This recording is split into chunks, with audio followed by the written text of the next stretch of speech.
8 title changes in the last 2 months on pay-per-views, and they all include the world title and the WWE title, which I do not like. I'm not a big fan of those titles changing so many times because look at next week. These titles are all going to be up for grab again.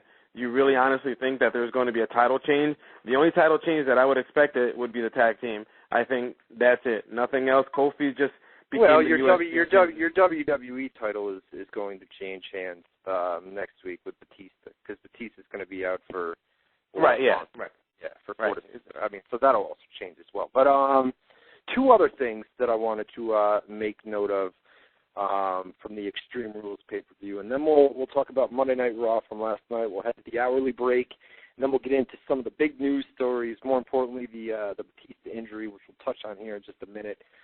Vicky Guerrero leaving WWE, Umaga's surprising release from WWE, and some big happenings from Monday Night Raw, some backstage notes that I got for you as well. So we'll do that in hour number 2. But we'll get through Extreme Rules and Raw here in hour number 1, and then the big news, phone calls, chat shout-outs, all that other good stuff in hour number 2. I think I'm losing my voice here, man. Jesus. Take a little sip of water, Jose. All right. Take a little perch there, a little drink. Well, drink, man. Hopefully we can make it. I don't know. Just I'm losing it here. But nonetheless, 2 other things from Extreme Rules are the hog pen match, which we'll come back to because I'm sure you know my feelings on that. Why do we pay? Why do we pay for that shit, dude? Why do we pay for that? I don't, whatever. But the other one is Batista and Randy Orton for the WWE title. Now, here's the deal with this. Batista's the injury's legit, all right? It's a partial torn pec, and it's been bothering him for about 3 weeks now. They knew of this.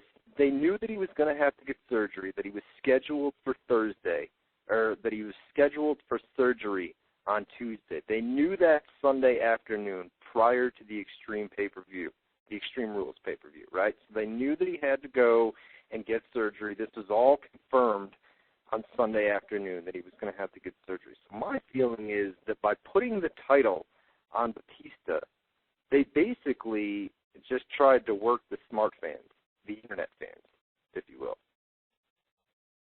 It's funny because when the title changed, I said, why?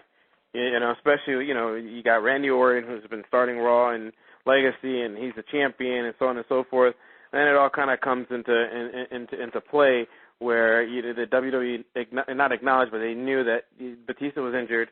They said, all right, you know what, let's go ahead and play this out. Let's see exactly what we decide to do. Either, of course, they could have had Orton win and then Batista kind of go out on the shelf.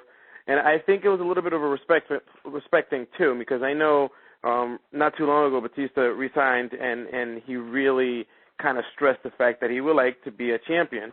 Not saying that, okay, you give him the title and then you take it away the following week because of his injury, but the reality is it could have gone to so many directions where they didn't have to give the title to Batista. So at least in some sort of way, now he's gone for 4 months. He still has that credibility when he comes back because now you can say, well, you know what, I didn't technically lose the title. I was injured. And I think that's probably kind of one of the reasons why it was booked in that situation where it said, all right, you know what, we'll give it to Batista. I know he's injured. We'll work it out. And then, of course, obviously as we saw last night, brings back Triple H into the picture.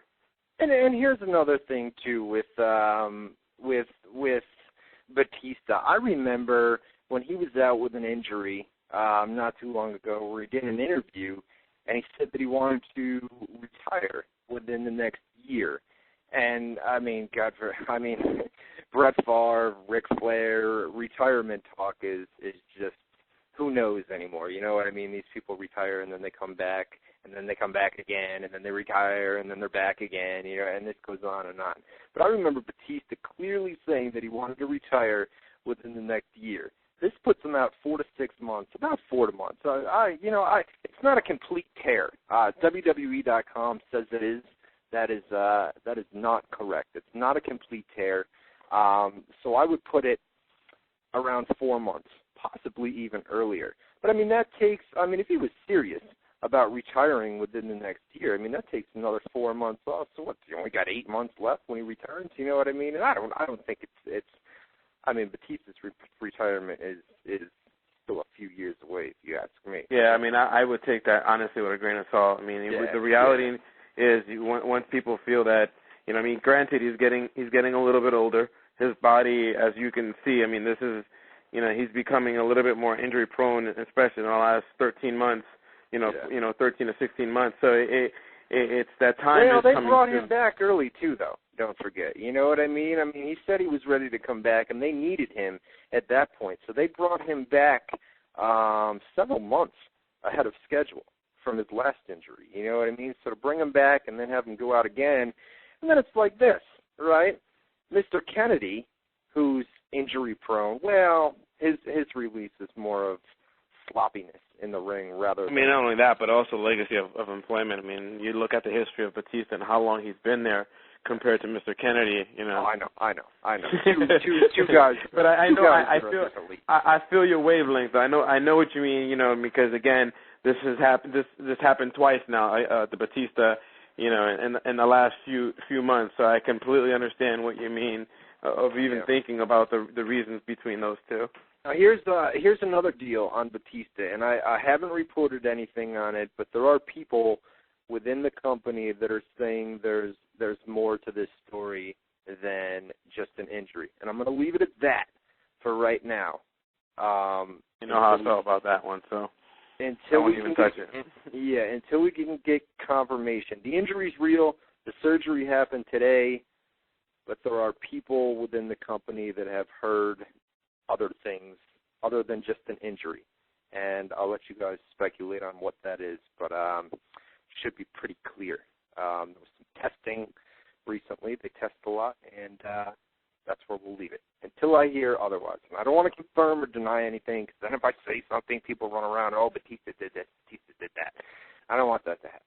So we'll leave it at that. But the injury is real. The surgery happened today, and there could be more to that story than what has been reported so far. I've kind of noted it, kind of hinted at it on the WZROnline.com website. But we'll leave it at that, and maybe next week we'll have some more information on that story for you. So, what else did I want? Oh, the hog pen match.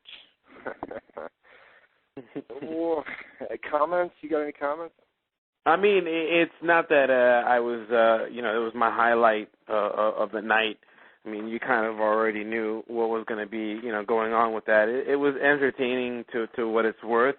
It certainly doesn't beat the other hog pen matches in the past with Henry O. Godwin, but you know, it's elevated the fans to relax. Again, it's just more of a filler, and either that we would have seen a diva match or something like that. So they kind of went with a comedy role, and now we know. Now we know the reason why, you know, which leads, of course, to Raw thoughts. But now we know, of course, the reason why they kind of booked Vicky Guerrero's departure.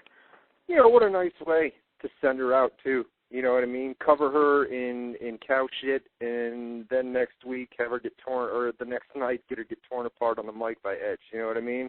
Yeah, I actually kind of shook my head because of that. You know, I said to myself, I'm like, you know, come on. I mean, there's other ways that I mean, obviously, you know, Eric Bischoff getting thrown in a trash truck, you know, garbage truck. Well, remember Lita too. Lita's another one. I mean, Lita had done so much for that company, and then they sent her out. Trashed her. Oh yeah, I mean, when they sent her out, verbally. It was brutal. You know what I mean? Verbally. Trashy clothing, all of it. You know what I mean? They had Edge out there, and they had a bed set up in the middle of the ring with Edge with a heart on. You know what I mean? Remember that? Remember when they did the sex segment out in the was like he had an erection. Yeah, well, whatever. What I call it? Never mind. We'll move on. The hog pen match, I don't know. It was horrible. I don't think I certainly could have. I certainly could have not used the match, but for what it's worth, it was, you know, I don't want to say entertaining because that's really, really being nice. Yeah, that was absolutely brutal. That was one of the worst segments that I've seen on a pay-per-view in a long time. I thought I was going to say the Backlash would be, remember they did the Santino and the Miz segment at, I think it was Backlash, maybe it was Judgment Day, but this hog pen match, it tops one of the worst segments that I've seen in quite some time. So, whatever. That's about it. The opening match there, the four-way for the U.S. title was decent work by those guys. But other than that, I don't have much else to say about Extreme Rules. You know, I mean, if I had to give it a school letter grade, I'd probably say B-. Well, B+, because they really shook things, you know. Yeah, I mean, I felt the same way. I see what they're